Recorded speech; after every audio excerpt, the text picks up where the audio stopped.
You know, when you have a show about gratitude, you've got to be grateful for your sponsors. And in our life of gratitude, you know, we all have guides. Somebody that guided us through our lives, that made us appreciate those things that we have. And that's why I'm so delighted and so grateful for our sponsor, Life Guides. Life Guides is a peer-to-peer community that helps people navigate through their day-to-day stressors by providing a place of empathy, listening, wisdom, and support with a guide who has walked in your shoes, experiencing the same challenge or life experience as you. A true life guide. And because you're listening to our gratitude podcast, if you go to their website, lifeguides.com/schedule a demo and add the code HEALTHY2021. The code is HEALTHY2021 in the free text box. You'll get 2 months of their services for free. 2 months for free. So sign up, show your team you care, get a life guide. Be grateful for those guides in your life, as I am grateful for our sponsor, Life Guides.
Leading with Gratitude Live. I'm your host, Chester Elton, the Apostle of Appreciation, coming to you from the Gratitude Virus epicenter of the planet, Summit, New Jersey. You know, we say, give us 30 minutes, we'll give you great information, great inspiration, and a personal roadmap to develop a life of gratitude at work and at home. You know, we're broadcasting on LinkedIn, Facebook, YouTube, and all brought to you by the wonderful people at the Methods Network. Well, I can't tell you how excited I am to introduce to you my dear friend, Dr. Terrence Jackson, who's joining us today. Let me give you a little bit of Terry's background and a little bit of his bio. Terry is the author of Transformational Thinking, the first step toward individual and organizational greatness. He has also contributed articles to Forbes, Chief Executive Magazine, and has authored more than 150 articles on LinkedIn. He is the CEO of JCG Consulting, that consults with misaligned organizations. Today, we'll be discussing some of the most important issues of our time on leadership, culture, and race relations. I can't tell you how excited I am to introduce to you my good and dear friend, Dr. Terry Jackson. Welcome to the show, Terry.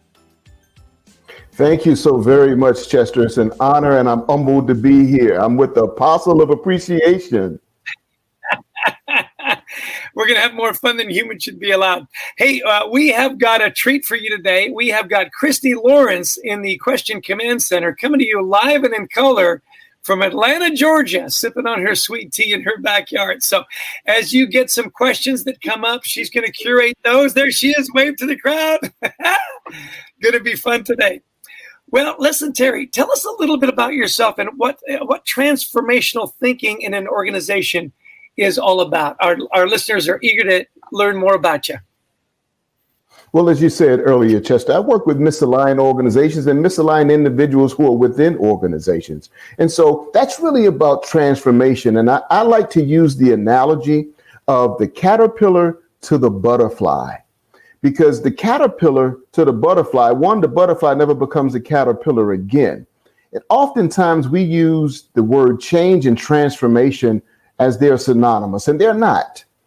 I'll give you an example.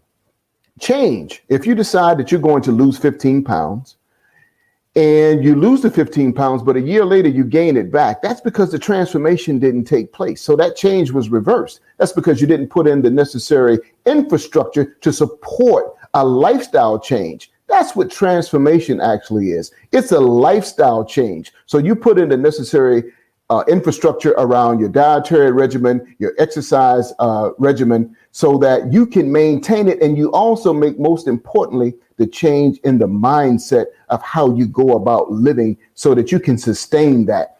Transformation is really about beginning today, creating a new future. Change is about the past and how you can make something better. So I am a titan of transformation. And tell us a little bit, how did you get into this work? You've got such an interesting background. What led you to be so passionate about this transformational thinking? Well, probably back in the early part of 2000, I was in a different type of business, and I began to look at myself in the mirror, and I didn't like what I saw. And so I said, well, you know what? I need to transform. So I began going through the work, the inner work of what it would mean for me to become a different individual. The outer looks the same, but the inner is what needs to change. I also began to do a lot of reading and studying and researching around transformation. And at that time, when I sold my business, I ended up going back into corporate America. And as I learned all of this, I decided that if I can use these tools with myself, how can I use them with the team that I was commanding at that time? I ran a division of a firm. So I began to slowly but surely implement some of the tools that I used around transformation for myself. And I began to see that there was a great deal of success. Running a division of a firm for 5 years, we never missed a number. And in not missing that number, I saw that it was working. And then all of a sudden, my peers from around the country were asking me, what are you doing? And I said, well, you know what? I'm treating human beings as they should be treated. And so I'm proof positive of transformation in my life. And so I began to carry it into organizations and work with them. And again, it's a journey. It's definitely not just a destination. And as a result of that, when you're talking about transformation, there's a lot of work that is done at the individual level, at the organizational level, where they know they're never going to go back to what they were. Excellent. So, everything's upside down, right? We got a pandemic. We got all kinds of social issues. What's the main thing you're coaching leaders on today?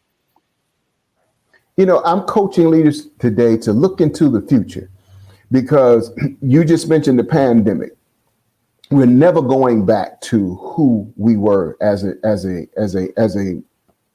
country. We're never going back to who we were as a globe, because the way that we engage with clients, with employees, is going to totally be different. And so when I talk to them, I talk to them and I give the example of Picasso. Picasso is he was the artist. And right now, as a leader of an organization, you pretty much have a clean canvas that you put the paintbrush in your hand and you begin to paint the picture of the future that you would like. I also like to utilize an acronym in this transformation called ADAPT.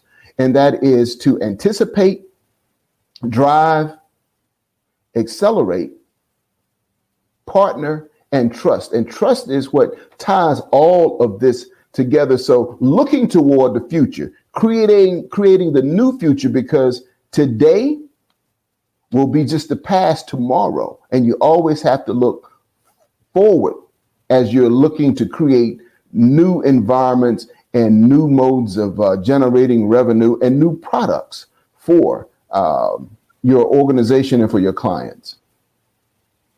Excellent.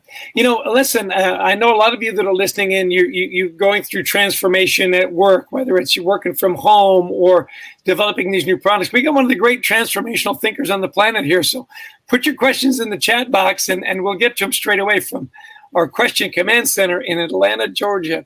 Hey, Terry, you've been at the forefront of a lot of social issues right now. And I know that's a big transformation as to how people talk to each other and understand each other's stories. So you're a great coach. I'm an older white guy. we're in this social, transformation. Coach me up. What are some of the things I can do in my position to be part of the solution and not perpetuate more of the systemic problems? First thing I do is ask you to take a look at yourself and ask you, how do you or why do you see me different than you see yourself? And then I begin to talk about being human. Because being human is understanding that the hue of my skin and the hue of your skin is dictated based on a biological function. It has a biological function given where you're located or where your ancestors were located on the globe at that time. It's pure and simple. It has to do with how we function versus our relationship to the sun or not to the sun. And that's a biological function. So all of the myths that have been created around this thing called race, all of the narratives or the false narratives that have been created, when you look at a person as a human being, it enables you to be able to strip down that thing called race and understand that we function just the same. The only thing that's different is the biological function of the hue of your skin versus mine. And so we're talking to leaders about look at people as humans. Let's strip away the titles, because with titles come power. With titles come superiority and inferiority types of relationships. We want the human to human relationship, which we think will make humans more productive in the workplace, which you should see that at the bottom line.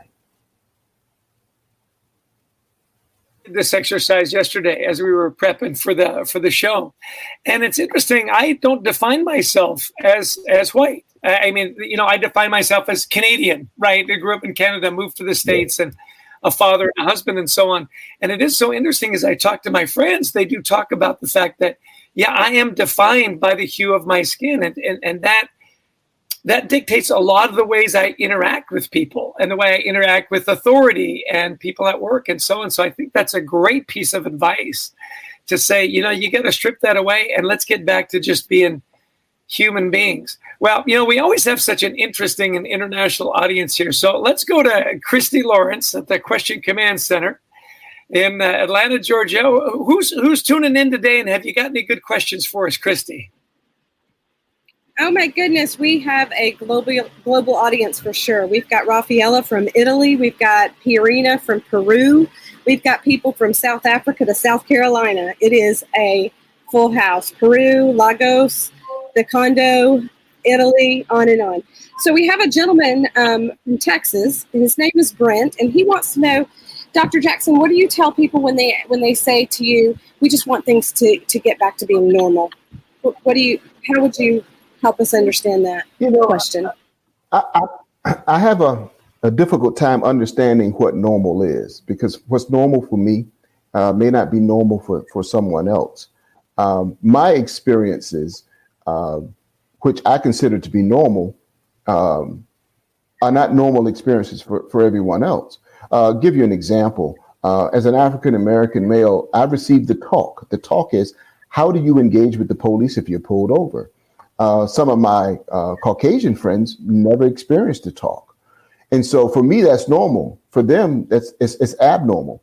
And given the times that we're in with COVID-19 and, of course, the unrest because of the George Floyd, normal is out of the door. Change is normal, because the only real law of nature is change. And that's what we see all the time. You think about it. When you go to bed at night and you wake up the next day, there's something that's changed about your body. So that's the normal thing that happens. We have to be able to embrace change. We have to be able to also disrupt ourselves and create change. And ultimately, what we have to be able to do is transform ourselves as it is deemed we need to be transformed, given the environment in which we live, the ecology in which we live, and given the economy and how it's constantly changing all of the time. Yeah, this idea of let's get back to the way things used to be. I mean, you really got to put that out of your head when you think about transformational thinking, don't you? That it is forward-looking. We always change. It's the old adage, the only thing that's constant is change. Well, Christy's got another great question for us, so we're going to shoot it back to Christy, the Question Command Center. What do you got, Christy? Yes. Swati is from India, and she wants to know, she said, in these times, organizations are changing terms of employment, they're downsizing. How do we deal with an organization's actions and view them in a positive light? How to transform ourselves when such changes, so that these changes don't affect you? And I'm thinking adversely. That's a great question. And thank you for that question. What I'll say is this. I like to use this phrase as it relates to COVID-19 and all that's going on in the world. We're at the intersection of intellect and instinct. And being that we are at that intersection, the greatest tool that you have is counterintuitiveness. That means that you're not going to resort back to your old habits of when you see change, you result back to that because it gives you comfort. See, comfort is always comfort is always what uncertainty and ambiguity seeks. And as a result of that, we have to be able to disrupt ourselves, transform ourselves, find out the necessary skill sets that we need, understand where the company is going, and get those skill sets so that we can remain competitive. This is not necessarily about competing necessarily with other companies. It's about competing with yourself. How can you become better each and every day as a human being? Excellent. Sorry, I just choked on that. I'll tell you that the thing that's really interesting to me, Terry, is you talk about organizations, and governments and police forces and so on. Really, where transformation can really happen is at the business level, right? What companies are doing to help their employees feel safe and so on. We got a great question. I want to go back to Christy really quick from a friend, Keith, who's actually got a transformational platform that talks about how do you change behavior. And he's got a great question for us. Christy, ask away. I actually have two great questions. So Keith, what he wants to ask you, Dr. Jackson, he says, what do you tell a CEO who says our organization doesn't bring social issues into business? We keep them separate. That is a great question, because each and every day, your employees deal with social issues. So are you saying that you're not concerned with the issues that your employees deal with on a day-to-day basis? Because those issues in and of themselves will impact what their productivity and their level of engagement within organizations. If you're an empathetic, emotionally intelligent leader, you have to understand what is going on in the community that's impacting your employees, it's impacting your business. And so social statements are a part of what an organization does and should be. As a matter of fact, the organization should be a leader around social issues. Given COVID-19, with the social issues that we are facing today, if you are not embracing them, discussing them, and trying to solve them, you're probably going to end up on the wrong side of history as it comes to this, because we are at the tipping point where everybody is willing to engage around what is right for humanity. And that would include all the human beings that work within these organizations. So they're going to have to move forward and bring in those social issues, have consultants and coaches like myself and like Chester come in and have those tough conversations, because those tough conversations are going to make their employees feel more valued, which should result to greater productivity in the workplace. I love that. You've got to treat the whole human being right now, don't you? You can't just say, hey, leave your personal life at the door, because people are working from home. Your personal life is literally on the other side of that door, right? So you've got to address the whole human.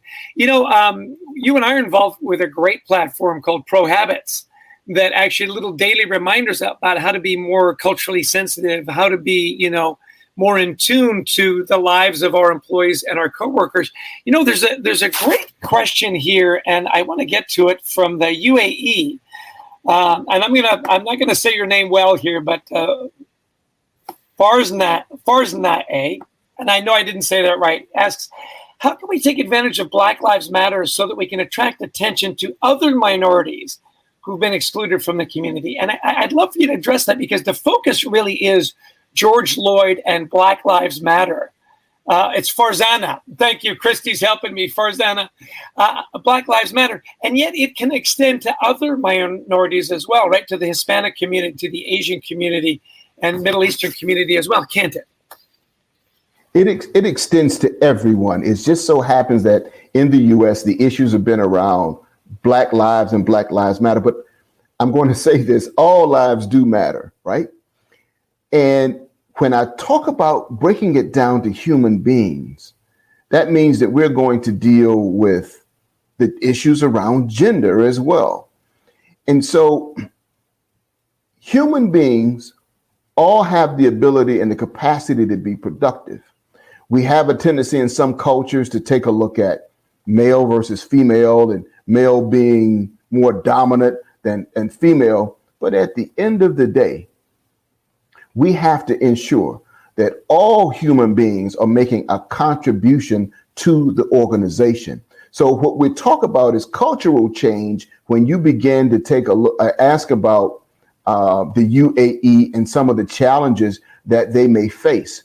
You know, culture, religion, they don't necessarily shift as quickly as maybe we'd like, but the mindset has to be such that if you want to be a top tier country, if you're looking to have the best productive culture and workforce, you have to consider everyone in transformation. And you have to consider that all lives matter, regardless of gender, regardless of race. And because it really comes down to being human. That's why I like to go back to connecting human beings to humanity so that we all can thrive. Excellent. You know what's really interesting in this conversation is we're getting questions in the chat box. I mean, we think of Black Lives Matters. This is an American thing. This is a U.S. thing. And yet we're getting questions from the UAE. We're getting questions from Poland and Italy. In fact, Christy's got a couple of more, and I want to keep the conversation going. So let's go back to Christy in Atlanta and serve them up. So Chris is from Poland, and Chris, he said, the point is to look inside us, inside our why, and sharpen our mindfulness. And people are just, so grateful to see you here, Dr. Jackson. Just a lot of so glad you're here. Farzana says she lost her father to COVID-19 a couple of weeks ago, and she's feeling lonely because her family can't be together. And she just left a message on LinkedIn, was told that LinkedIn is not the right platform. Is this wrong? I'm an inclusive leader who takes energy from others. I'm curious about your thoughts on that. Inclusivity is the key. And we have to understand why we haven't been as inclusive as a country and across the globe, because everyone has had their challenges. Every country has had their challenges with some type of discrimination or lack of inclusivity. Again, I go right back to stripping it down to the human being. Right, that's how we came here. We're all born the same. When we ascend to another level, we all ascend the same. And the inclusivity is the key to the whole phrase of diversity and inclusion, because what people have to ask themselves in inclusivity is, what is it about me that provides or produces so much fear that doesn't allow me to include others into what I'm doing, my conversation, my organization? And that's rooted in fear, right? And power, or the lack of losing power. And oftentimes, I think of leadership, and leadership is code word for power, authority, and control. And so people in control want to maintain power, authority, and control. And that's a reason for the lack of inclusivity. And what we have to understand is, power is something that is given, and it's given through humility and respect. And we have to understand that to be inclusive means that we're going to provide better solutions for our clients and better solutions for society, because we're all proven to be intelligent beings if we're giving the opportunity. So the lack of inclusion, which is rooted in fear and power, is actually delusional, right? Because at the end of the day, we include people in things that we think they can make a contribution, and we exclude them for prideful reasons. And pride is another thing that we have to be able to deal with. And the ego and the super ego and all of that, we have to deal with as it relates to the lack of inclusion that's happening across the globe. Such great questions coming in. We've got Rafaela from India. We've got Mary from Kenya. By the way, Rafaela, forza l'Italia, forza l'azzurri. I lived in Italy for a little while. It's the greatest 2 years of my growing up. And yet it's really interesting that these are issues in Italy. They're issues in Kenya. And Christy, you've got a great question from Mary from Kenya. Let's ask that to the doctor here. I think it's really insightful. Yes, Mary is in Kenya, and she wants to know how you balance or align a pandemic response action with transformational planning. That is an excellent question. I'm going to use the analogy again of the caterpillar becoming a butterfly. I think there are some questions you have to ask yourself. And as a caterpillar, you ask, what do we want to keep from before? The caterpillar then goes into a cocoon that becomes pretty much liquid. And in that process, it becomes a butterfly that flies out. And so when you're in the cocoon, you have to ask yourself, what are we learning that we want to keep? And when you become the butterfly through that process, which it is a metamorphosis, and that's what an organization has to do, what you have to ask yourself is, what are our wings? Where are our wings going to take us? And what does the future look like? So when you addressing the pandemic and the transformational planning, it's all about painting the picture for the future, knowing that the pandemic has created an environment that we can never return to who we were or what we were. And now it's totally future forward, and you have to create a future forward organization, even in the difference in its design, and could be the possibility, the difference in the types of products and services that you offer. So ask yourself those three questions, and they will help you begin to design the future of your organization. It's really interesting, isn't it? Work and life are just completely blurred now. I mean, they were before, and I think the pandemic really has brought it to the fore that you don't have a work life and a family life. You've got life. Rafaela says we have to create a change in life, work, and family. And more than anything, we all have to believe in it. And I think that belief factor is really so key. It's so interesting. We've got a couple more questions, and we're going to go a little long because we really think this is an important discussion. Good. So, Christy, I know they're piling up there. We're going to go back to you and your sweet tea to talk about some more of these really important issues. Yes, it's such great questions. So, Bass from California says his organization has been supporting companies with digital transformations for 7 years now. And now is the time for companies and countries' transformation to be more inclusive. Do you have a framework that leaders need to understand to do that? Yes. I'm the author of a book called Transformational Thinking. It's the first step for individual and organizational greatness.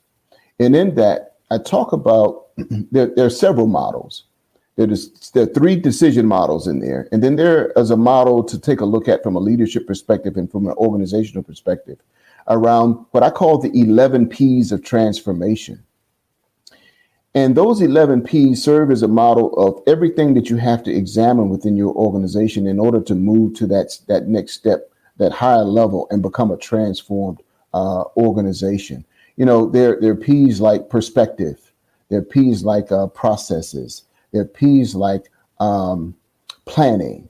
And so all of those processes, those 11 P's, will lead you to a framework that will enable you to become a transformed organization and continue to be transformed as you continue to assess your state as an organization. It drives you forward for future transformation. I love going back to what you said earlier. Look, you're now a butterfly. You got wings. Where do you want to go? We often say as coaches, right? We say, how do you want to be remembered? And I think this is a great time to be asking that question as you go through. How are we treating our employees? How are we treating our customers? How are we treating each other? This is an issue that's been around a long time, and you've been sensitive to it, of course, your whole life. It's kind of an awakening for a lot of people. And you said something to me yesterday that I want you to expound on, because while it's an awakening for a lot of people, for you, you said, "What took you so long to hear my cry?" And I want you to just expound on that from your perspective for those of us that are kind of coming to this awakening when it's been your whole life. That's interesting because, I remember the conversation. Of course, we were talking yesterday and I said, well, if you look back into the 1950s and 1960s when African Americans or blacks were marching for equal rights and civil rights, you saw the police at that time, law enforcement, abusing Dr. King, a man we see as a man of peace that we all love today. But 75% of all the people who lived during Dr. King's time hated him at the time, to include blacks. And so this is a march and a walk that I've been walking all of my life. And so this cry has been going out since the 40s, the 50s, and the 60s. What took so long? Did it take a black man who had the knee of an officer on his neck to call out for his dead mother for you to hear the cry? Because the cry has been consistent and constant all of my life. So when I walk out into this world every day, I'm dealing with the same issues that George Floyd dealt with. I've been pulled over by the police the same way that George Floyd is, right? Had been pulled over. And so that cry has been consistent for a number of years. For decades, it's been consistent. And so I asked the question, what took you so long to hear this cry? Was it because COVID-19 stopped the world and you were paying attention to what actually one human being was doing to another human being? And at that point in time, with all that's happening, all people from races and ethnicities began to hit the streets because they saw something that was grossly wrong with how one human being was treating another human being. Isn't it so interesting? And I just love the power of your words, Dr. Jackson, because, even what you've been through and so many of our Black friends and African-American friends have been through, you're still so gracious. And you're still so hopeful. And I think that's the message. It's taken us a long time to hear that cry. Now that we've heard it, let's do something about it. We yes. love to wrap up, our session and say, look, what are three things? I love the rule of three. What are three things, three tips that you can give our listeners and people who are involved in the conversation to help them be more transformational and deal with these such important issues today? Well, thank you. The first one would be, let's get back to being human beings, right? Let's treat each other as human beings, because when we bring labels to the table, we're talking about relationships of inferiority and superiority. When we bring who we are as Terry and Chester, we're just bringing human beings to the table. So let's first get back to that. Then let's be true to ourselves, right? And what I mean by being true to yourself is be accountable for what you do or you don't do in your role and what's happening in the world today. Be true and understand that being true means doing the right thing. And third, and most important, just be authentic, right? You don't have to put on any airs, because I mentioned earlier, we all came here the same way. We're all going to leave the same way, right? So while we're experiencing what we're experiencing here, let's be true, let's be authentic, and let's be human. Love it. Love it. Love the way you talk, Doctor. Hey, tell us a little bit about websites people can go to, where your book is available, where they can get more information about how to get involved with your incredible work. Thank you. Thank you. My book can be found on Amazon. Again, the title is Transformational Thinking: The First Step Toward Individual and Organizational Greatness. I can be found on LinkedIn, Terrence Jackson, PhD.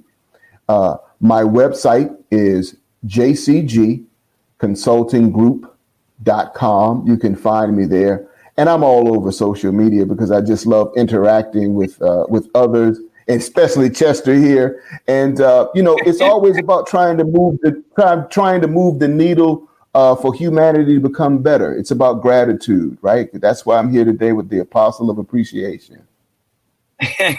Well, we always love to ask our guests, so where did you find your gratitude today? # find your gratitude. So where did you find your gratitude today, Terry? It's real simple. My gratitude was found when I opened my eyes and I was able to see another day. I love that. You're saying, I woke up today. A lot of people didn't wake up. I'm one of the lucky ones. A lot of people didn't wake up. So I sure appreciate it. That's right. Well, listen, always amazing to spend time with you. Love our time together. We're going to stay on because we're going to talk a little later. But, we always want to give a shout out to our sponsor at Harper Business Books. That's always so gracious and helps us publish all our work. And we got a wonderful little commercial we love to share with our listeners and our viewers. Alan Mullally, the guy who saved Ford Motor Company, said, I love, love, love this book. And, of course, the not-so-subtle call to action, buy me, buy me, buy me. If you want to listen to any of our past episodes, you can find them on methodsof.com, ours, as well as Marshall Goldsmith. If you're looking to do a production of any kind of stuff online like this, by all means, get a hold of the wonderful people at the Methods Network. They do a tremendous job. We want to give a shout-out to the Queen of Questions at the Question Command Center in Atlanta, Georgia. Thanks so much, Christy, for filling in today. You were amazing. And as always, a shout out to the world's greatest online program producer, Brent Klein, coming to you live and in color from Austin, Texas. Hey, give us 30 minutes. We'll give you great information, great inspiration, and a roadmap to a life of gratitude. Next time we're going to welcome our good friend. I brought his book over here real quick. We're going to welcome to the show Jacob Morgan. He's going to talk to us about the future leader. Well, listen, I've been grateful for our time today. I hope through all of this that we're just a little more grateful. We're just a little more kind, and we're a little more patient. We're here every Tuesday and Thursday at 1 o'clock Eastern time. Same bat time, same bat channel. Grateful for your time. Take care. Be safe. Have a wonderful day. Cheers.